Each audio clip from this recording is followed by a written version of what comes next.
नमस्कार दोस्तों, आपके बोन डॉक्टर के अगले एपिसोड में आपका स्वागत है। आज हम बात करेंगे साइकिलिंग के कारण क्या ऑर्थोपेडिक प्रॉब्लम्स हो सकते हैं। तो हम ये नहीं डिस्कस करते कि साइकिल से गिरने के बाद क्या क्या प्रॉब्लम हो सकते हैं, बट रेपिटेटिव स्ट्रेस इंजरी जो होती है साइक्लिस्ट को, उसके बारे में बात करेंगे। जो प्रोफेशनल साइक्लिस्ट होती है वो 30,000 आवर्स साइकिल करते हैं साल में, और जो रिक्रिएशनल साइकिलिस्ट होते हैं वो करीब 7 to 8,000 किलोमीटर्स करते हैं एक साल में। तो अगर आप 1 घंटा साइकिल चलाओ तो 50,000 पेडल साइकिल होता है 1 घंटे में। तो ये काफ़ी स्ट्रेनुअस स्पोर्ट है, और इसमें यंग पेशेंट्स में तो ज़्यादा तकलीफ नहीं होती, लेकिन ओल्डर पेशेंट्स में तकलीफ आनी शुरू हो जाती है। तो हम हेड टू एंकल सारे प्रॉब्लम्स कवर करेंगे।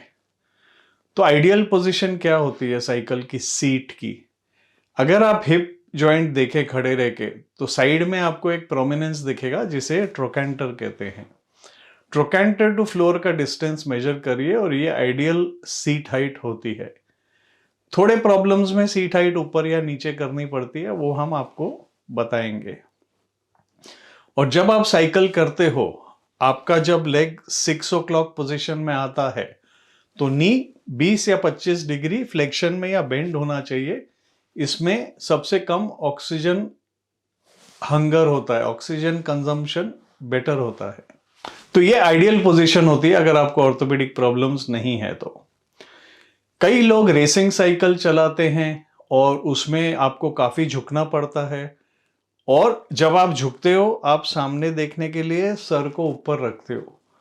तो ये क्रॉनिक एक्सटेंशन पोजीशन के कारण कई लोगों को नेक पेन होना शुरू हो जाता है। तो इनिशियली आप फिजियोथेरेपी मसल स्ट्रेंथनिंग चालू कर सकते हो, लेकिन अगर आप हैंडल चेंज कर लें और अपना पोजीशन चेंज कर लें, तो अगर आप ज़्यादा सिटिंग पोजीशन में साइकिलिंग करेंगे तो ये सब प्रॉब्लम हल हो सकते हैं। अगर किसी को शोल्डर में इम्पिंजमेंट है तो भी ये पोजीशन से उनको शोल्डर पेन हो सकता है। तो अगर शोल्डर पेन हो रहा है तो अगेन आप अपना रीच हैंडल का अपनी तरफ करिए, हैंडल को थोड़ा ऊपर करिए, तो ये प्रॉब्लम कम हो सकते हैं। अपर बैक पेन भी ज्यादा साइकिलिस्ट में होता है जो रेसिंग साइकिल चलाते हैं, जो आगे झुक के चलाते हैं। फिर आ गया सीट का प्रॉब्लम। कई लोगों को टेल बोन पेन शुरू हो जाता है। कई साइकिल्स में सीट बहुत हार्ड होती है, तो इसके लिए आप सीट वाइडर वाली ले सकते हो, सीट चेंज कर सकते हो, या पैडेड सीट ले लीजिए, या आजकल साइकिलिंग शॉर्ट्स भी आती है विद पैडिंग, आप ये ले लीजिए। अपना पोजीशन एडजस्ट करिए ताकि बटक्स ज़्यादा वेट ले और कॉक्सिक्स कम वेट ले, टेल बोन। और लोअर बैक में भी कभी कभी काफ़ी पेन हो सकता है। ये पेन उनमें होता है जो लॉन्ग डिस्टेंस साइकिलिंग करते हैं, इवन रिक्रिएशनल साइकिल्स। तो इसका एक सिंपल इलाज है, आपकी जो सीट है वो आप उसका अगर सीट का फ्रंट पोर्शन थोड़ा नीचे कर देंगे तो आपके जो स्पाइन की फ्लेक्स पोजीशन है वो कम हो जाती है, आपका लंबर लॉर्डोसिस मेंटेन हो जाता है, और काफी लोगों को इससे बहुत रिलीफ मिलता है। फिर आ जाते हैं हिप एरिया में। हिप एरिया में एक मसल होती है आइलोसोआस, जो स्पाइन से निकल के लेसर ट्रोकेंटर में अटैच होती है। तो ये भी कभी कभी काफी तकलीफ देती है।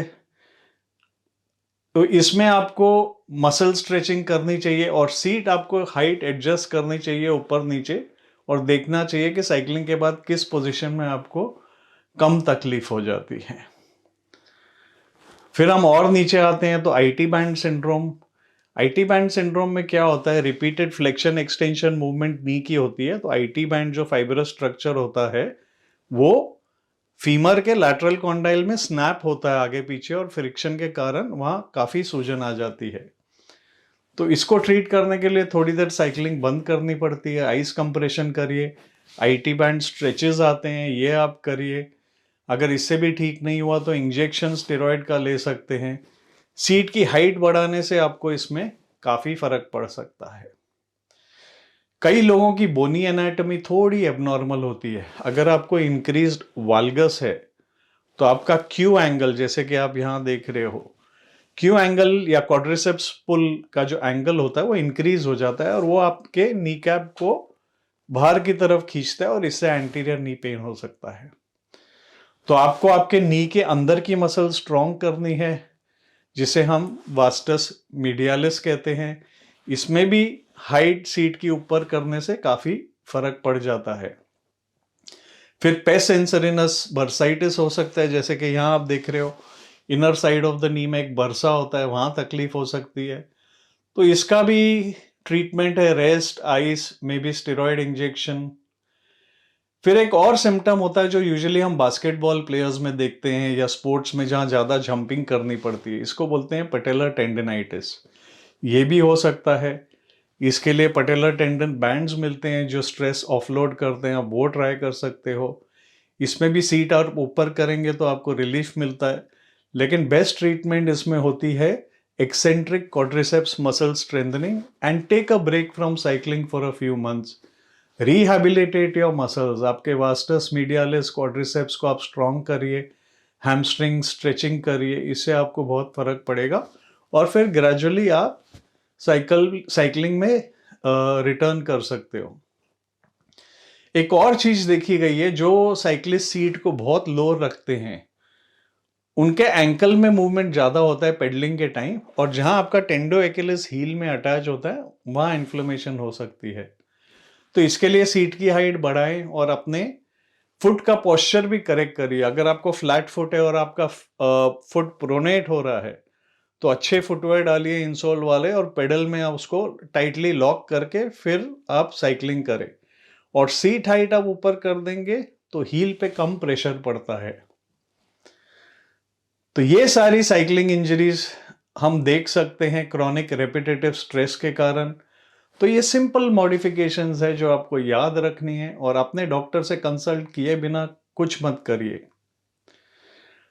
तो आज का एपिसोड यहीं खत्म होता है। अगर आपको पसंद आया हो तो शेयर बटन दबाइए, सब्सक्राइब करिए और अगले एपिसोड का इंतजार करिए। धन्यवाद।